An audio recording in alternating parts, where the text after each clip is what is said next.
The United Nations High Commission for Refugees has indicated that over 1 million refugees have been integrated to different parts of the world in the last 10 years.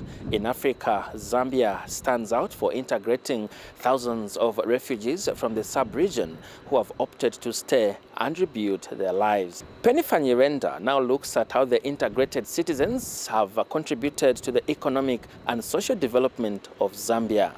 This is News in Depth. I'm your host, Katrishi Wadia.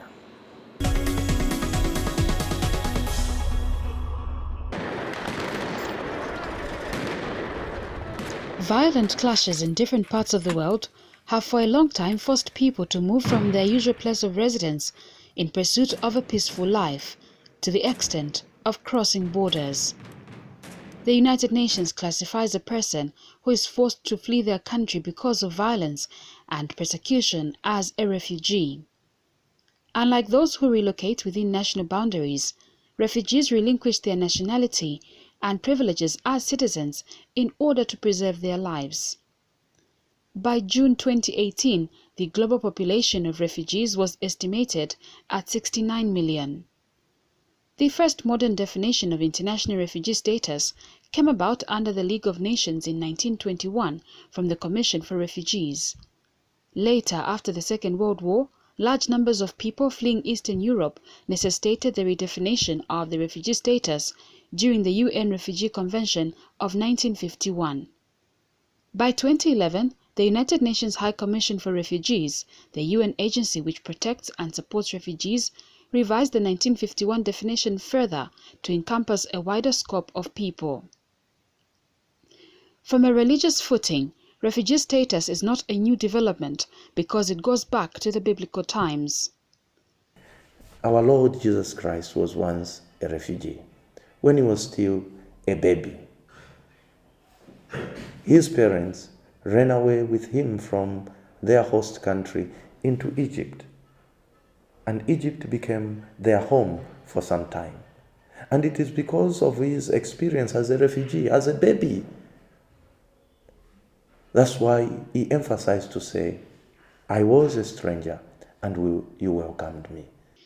Asylum seekers cover hundreds of kilometers in search of a safe place to stay, running away from wars and conflict, sparked by reasons that include unlawful pursuit for political power, tribe, and religion-centered differences.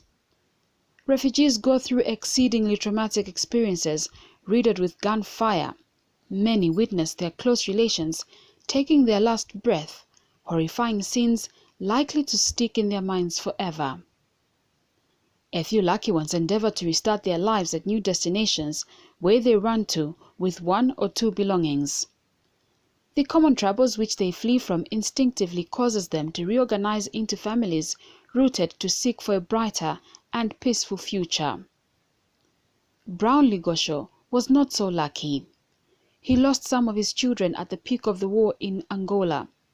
He eventually managed to find refuge in Zambia. Kondo inaliyovuta maningi bantu banafwa anamwalila nkondo ya zungu ya 51. So namwalila na bana banga bangono bana bapaya. So nakabwela muno Zambia na tipokera ba Zambian. So tinakala nao bwino. Zambia's history in providing international protection and assistance to refugees dates back to the 1940s, when refugees who came all the way from Poland arrived in pursuit of a safe place to stay. Since then, the country has hosted refugees from Angola, Burundi, the Democratic Republic of Congo DRC, Mozambique, Namibia, Rwanda, Somalia, South Africa, and Zimbabwe, among others. The era of founding President Kenneth Kaunda is recognized for providing refuge to political asylum seekers from across the continent. Well, I think Zambia has been incredibly generous from, the time of independence, 1964. Kaunda went on a trajectory of supporting almost all the countries around us. I don't think there's any country here that can claim that, they did not have refugees in Zambia. If you look at some of the earliest camps, Mayukoyoka, 1966. 2 years after independence, we were already giving of ourselves. Maheba refugee camp 1971, If you have to look at personalities, Oliver Tambo, 22 years in Zambia, up to the late 80s to early 90s. So we've always given. Although peace has returned to his home country Angola, Ligosho has made Zambia his second home. Refugees. He is one of thousands of refugees who have opted to make their host country their home. In 2011, thousands of Angolans returned to their home country to rebuild their lives in a voluntary repatriation program. The local integration program was mooted around 2014, and it was implemented at the beginning of 2014, but the program ran only for 3 years. More than 210,000 refugees that were living in Zambia from Angola, from the DRC, after their countries like Angola became peaceful once more, and there was need for refugees to return.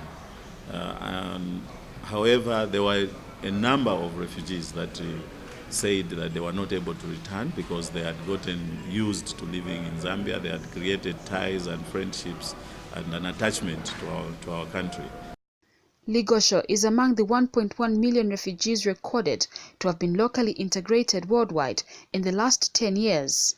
Local refugee integration is one of the globally recognized durable solutions, giving refugees a chance to build their lives. When refugees come in, it's hoped that after some time they will go back. But in an event that they don't want to go back, we have to find means of making sure that they integrate with the local communities, the host communities. Okay, but they can't be in the refugee camp forever. So at that stage now we're looking at long-term, what we call durable solutions, to see how we can actually sustain them beyond their refugee status. Once integrated, the former refugees enjoy a significant proportion of rights comparable to that of indigenous citizens, with the exception of participation in politics. It's beneficial for them because they are given a wider ranging legal rights, which will be more beneficial, unlike refugee law. The difficult part for us, of course, with that is that it requires more resources. In Lusaka and other urban centers, former refugees have been very successful in trading. They run what many refer to as home shops.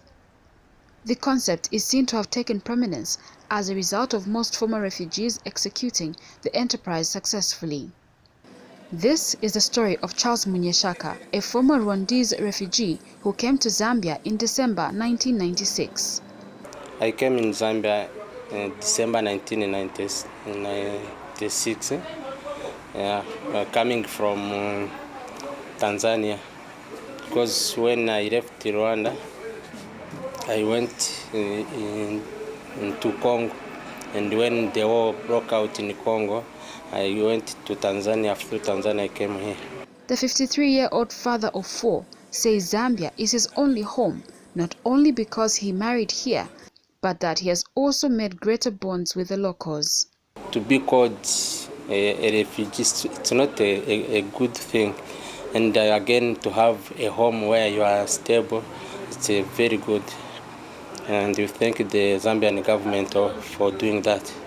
Although national data does not compute the precise economic contribution of integrated refugees, their success stories are spread across communities where they reside, be it in rural or urban areas. Economic analyst Chibamba Kanyama explains how refugees bring economic value to a host country. I would say most of the individuals who migrate come with different skills. The only thing they don't have is land. Some of them have got capital. They may have sold their assets wherever they come from. They have sold their businesses, they've sold their shops. I've met individuals who actually sold their own businesses. Others only migrate with ideas. They apply entrepreneurial skills and they are highly productive. They are running restaurants, they are running supermarkets, they are running transport businesses, they are running hotels, they are running schools, they are running nearly everything. They are investing those monies, they are investing their energies and their time and their ideas to help support other countries. At the 108th Council of the International Organization for Migration, it was argued that migrants, asylum seekers and refugees should not be regarded as passive people who are begging for favors, but be recognized as persons who are eager to advance their well-being, that of their families, and of the communities in which they live. From the foregoing, non-government organizations and the UN community that have worked at the refugee resettlement schemes in Zambia have seen remarkable transformation in communities where the programs have been implemented. This is the case for the newly opened Mantapala resettlement in Chelenge, Luapulo province. The refugee story that has been told over and over again is that refugees will always rely on support. But this is far from the truth. Refugees have human capacities that if given the potential to engage, they will actually be of benefit to the local economies. Business irenda febuino twatampire pari ma sinimo yo twatampire naena so twaisa kwata naye imbi mashini 2 3 4 5 kyakubengishisha ko pantu muno mu markets abaresa kushita muno no kubilisha bena Zambia so tuli chintu chinga timo so langu bena fyafine kubengisha takuri bukusana. Remove these restrictions. And then, Shilobe Kambikambi is the Deputy Director at Save the Children Zambia. Her organization has been working on refugee-related programs around the world for 100 years. Save the Children has tracked the economic progress in Zambian refugee resettlement schemes. You find that most of these refugees are actually very big farmers, and they are able to employ not their own people, but Zambians, and for those that have been settled in the city, for instance, in Lusaka, when you talk about the Rwandese, you talk about the Angolan refugees, and I can tell you that 15% of the people that they employ are not from Rwanda. They are actually Zambians. So that's a good thing, in terms of, economical growth, and also, contributing to the national economy. Christian NGO World Vision has made similar observations. Bernard Ziambo heads humanitarian and emergency affairs at World Vision, and he has followed achievements of refugees while still residing in the camps and those who have been integrated. They're involved in the economical and the social activities, so they are directly contributing to the economy, Zambian economy. They live amongst everyone else, so culturally they are integrated within the local communities. So it is a positive approach in a sense that we actually, as much as we're sustaining their livelihood, they also contribute to our economy. To sustain such gains, World Vision is implementing a fund that has supported refugees who undertake income-generating activities to help them fend for themselves. They're able to get loans. They're able to invest in the income-generating activities with that microfinance. We built schools for them. So we built schools, we built clinics, we built maternity ward, we built staff houses for them because we're now looking at long term, and not just the refugee population, but also the Zambians surrounding that community. Integration of refugees shifts responsibility from the host government to the individuals themselves. Hence, they have to find means and ways to survive in their newly found homes. The Angolans mainly have remained in the settlement, and they have been known to be very, very, very hard-working farmers. At one time, Mehewa refugee settlement, where the majority of them are, was considered as the breadbasket of northwestern province. We had numbers of trucks going to Mehewa settlement to basically go and bring produce from there to the market in Solowezi or in Lusaka. On the other hand, thousands of refugees who have settled in the urban centers have made remarkable contributions to the economy, offering employment opportunities to their colleagues and the locals as well. Zambia is a safe haven for many urban refugee population who are mainly located in Lusaka and Ndola. The number is around 14,000, which is a big number. These people come from various countries, including Congo DRC, the majority, Burundi, Rwanda, Somalia, just to name a few. Their business acumen is worth noting. Most of these individuals work long hours. I've seen especially the Rwandese, Ethiopians who are in the brick making and others. They are working long hours. Some knock off at 21 hours. And we need to learn from them. The multi-talented refugee community has impacted large-scale sectors such as construction.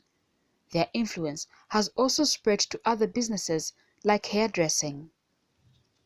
Sort of the subculture level, you cannot ignore the contribution of Somalis. They're out there showing different ways of doing business.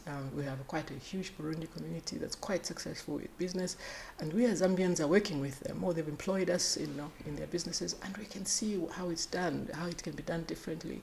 For such success stories to be enhanced, national policies governing the stay of integrated refugees ought to have consistency. If you're in a foreign country, it's even in the biblical times, you find that Babylon was a foreign country to the Jews. Whenever you're in a foreign country, you are very insecure. We saw in Uganda where the policy changed against the Asian community, and a lot of those lost their assets. So the most important thing, like we do with FDI, foreign investors, is to put in policies that secure investments. Zambia stands out for its contribution to the integration successes on the African continent.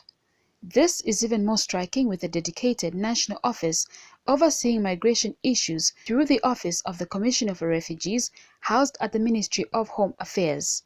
The Rwandans, for example, and the Burundians, the Congolese, they are good at trade.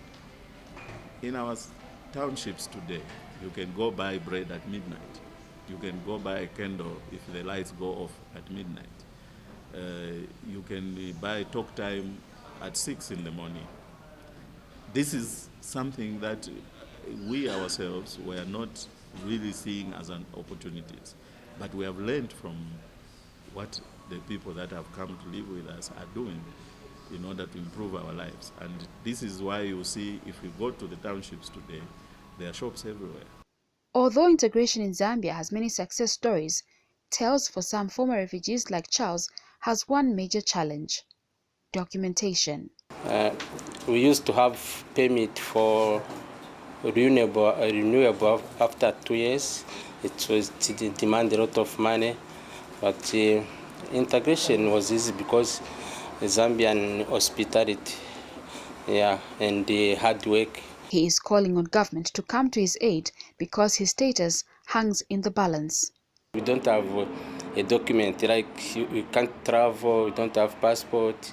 It's like we are confined in one place, whereby even to go out to Lusaka, you have to need a permit. Yeah, that's the challenge. Now, for we who do business, you can't do business in the same place. Save the Children is aware of such challenges, hence calling on government to come to their aid, more so that the process is costly. We need to revisit the Refugee Act and also the strategic framework for resettling refugees, and ease some of these restrictions, for instance, for people that flee from other countries to come here, and differentiate them from people that just come in to seek for employment in Zambia. Father Mwanamwalie has worked with the refugees in the Catholic community. He has equally encountered the challenge of documentation for most refugees, hence his call for the matter to be addressed. I understand at the moment it is not easy for refugees, especially those from the Great Lakes region, to have work permits. Some of them, when they expire, it takes long for them to have those work permits. Why can't we open another avenue so that they have access to this? In response, government says incentives have been provided to ease access to documentation for refugees being considered for local integration. More than 22,000 Angolan and Rwandan refugees are eligible for integration, and their documents are being processed. We are looking at the numbers of around 22,600 former Angolan and former Rwandan refugees in total that are eligible for local integration in Zambia. And we are working on a process of issuing them with new documents, which are residence permits. And these residence permits are only issued to former refugees only when they acquire their national passport, because we now understand that the two countries from where they came are now at peace. Challenges also emerge in access to healthcare services for the former refugees. So the challenges that we have are the same challenges that everybody else has in terms of extending healthcare to quite a vast community. So they are not special or different in that sense. It's just a little bit more difficult when you have no support mechanism. Unlike other countries, the Zambian communities have been appreciated for welcoming former refugees that have been integrated. Good people, I didn't have, even if we ask people outside, they are friendly, church-wise, we are congregating with Zambia. I normally congregate in Kanyama Parish. I remember one time I was even a vice chairman of the parish, Kanyama Parish. Integration socially is there. What is remaining is documentation. It has, however, been observed that insecurities can arise among locals who may feel that their opportunities are being taken by foreign nationals, whether they are migrants or refugees. Well, migration always brings insecurity to citizens. It brings insecurity, like we are seeing in the USA today. President Trump is showing signs of insecurity. In Africa, we have all been migrating from one territory to another. So, in a way, I would say there have been more benefits than insecurities, except for where some of those who migrate are committing crimes. World Vision affirms that Zambians have no need to feel threatened because the refugee community has brought positive impact on the society. Zambia, we are welcoming. We've never had any problems. We worked in Maheba, worked in Makwayukwa. We are now working in Matapala. The Zambians have welcomed our colleagues from across the borders. And even our colleagues who are coming in, I think they appreciate what we're doing for them. So we don't see any need of anyone to be threatened. The Zambian people are encouraged to allay any fears and maintain the welcoming profile the country has built for a long time. Homogeneous societies are not created by you being defensive. So as a people, I think we should be able to be open-hearted all the time and try to assist when people are in need. And as President Lungu usually said at one time when we were looking at the issues in the Luapula province, he said that there is no other way of being human except by showing humanity to others. The likes of Charles and William Kasoka, a former Angolan refugee who is also in business, appreciate the Zambian hospitality, which they say has helped them thrive in their undertakings. I'm running a business, I'm having a minibus, and I'm having a granting meal, I'm having some cattle, and I'm having a very big farm. And I'm very happy for the government which have given us a local integration. Now since we got this local integration like this, I think I can even extend my business. Although his status hangs in the balance, Charles is an advocate for the integration of refugees. The integration, if it is leading to citizenship, to be okay, and you are stable, you have a document, you are a citizen of a country. Yeah, so that's the most thing we want. Much as Zambia has offered an open door to the refugee community in need of integration, advocacy is being made to lobby for peace in neighboring countries to lessen conflicts that lead to the increase in the refugee population. Aside from the need to welcome and accept the refugee community, there is a call for the refugee community themselves to equally assimilate and identify themselves with locals in order to derive more benefits from the social integration agenda. Let them do as much as possible to assimilate. I'm saying this to almost everybody who is investing in Zambia. It's important to identify, assimilate with the people of a given community. Within the confines of social interaction, integration has been appreciated as a tool for cultural exchange, which contributes to the advancement of the society.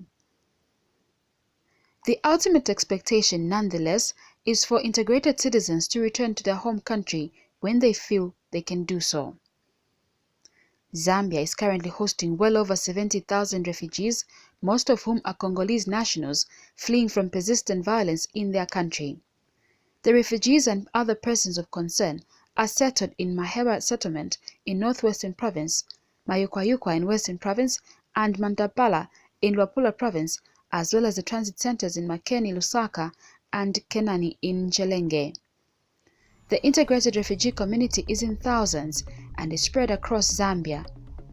Sustaining gains from this segment of the community will require policy consistency and substantial financial injection to cater for the growing population. Their contribution to social and economic development of Zambia will help the country to achieve the development targets that build into the Vision 2030.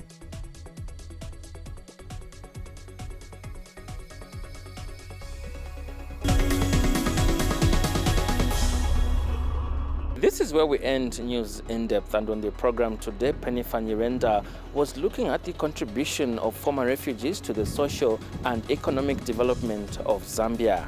Make a date next week when Masauso Mokwayaya will be looking at a two-tier education system in Zambia. My name is Katwishi Walia. Bye for now.